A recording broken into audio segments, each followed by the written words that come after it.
శివపురాణంలో నంది యొక్క పాత్ర మరియు ప్రాముఖ్యతపై మీరు అందించిన లోతైన విశ్లేషణకు తెలుగు అనువాదం ఇక్కడ ఉంది. శివపురాణంలో నంది పాత్ర మరియు ప్రాముఖ్యత ఒక ఇండాలజికల్ మరియు ధార్మిక విశ్లేషణ. మహాపురాణ సంప్రదాయంలో అత్యంత ముఖ్యమైన శివపురాణం నందిని కేవలం శివుని వాహనంగా మాత్రమే కాకుండా శైవ విశ్వశాస్త్రంలో ఒక కేంద్ర బిందువుగా మరియు బహుమితీయ వ్యక్తిత్వంగా చిత్రీకరిస్తుంది. ఈ విస్తారమైన గ్రంథంలో నంది కేవలం ఒక పశువు, ఎద్దు రూపం మాత్రమే కాదు, ఆయన ఒక దైవిక అవతారంగా, ఆది గురువుగా, ప్రమథ గణాలకు అధిపతిగా మరియు పరమాత్మ శివుడు వైపు జీవాత్మ సాగించే ప్రయాణానికి చిహ్నంగా కనిపిస్తారు. శివపురాణంలోని శతరుద్ర, విద్యేశ్వర మరియు రుద్ర సంహితలు నంది యొక్క చరిత్రను అద్భుతంగా వివరిస్తాయి. ఒక ముని చేసిన కఠోర తపస్సు ద్వారా జన్మించిన ఒక బాలుడి నుండి కైలాస పర్వతం వద్ద శాశ్వత కాపలాదారుగా ఆయన ఎదిగిన తీరును ఈ పురాణం ఆవిష్కరిస్తుంది.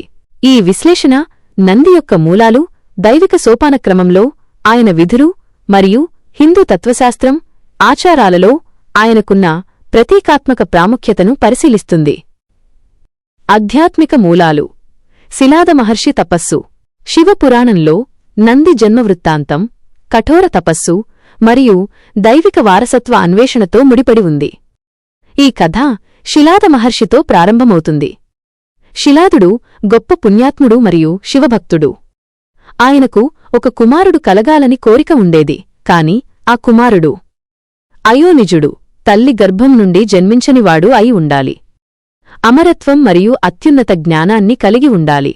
సాధారణ జీవశాస్త్ర నియమాలకు అతీతమైన ఇటువంటి కుమారుడి కోసం శిలాదుడు పరమేశ్వరుణ్ణి ఉద్దేశించి తీవ్రమైన తపస్సు చేశారు. అసాధారణమైన ఈ కోరికను మన్నించడానికి సాక్షాత్తూ ఆ మహాదేవుని అనుగ్రహం తప్పనిసరి అయింది.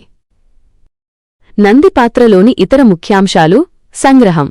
శివపురాణం ప్రకారం నంది కేవలం భక్తుడే కాదు, ఆయనకు అనేక ఇతర బాధ్యతలు ఉన్నాయి.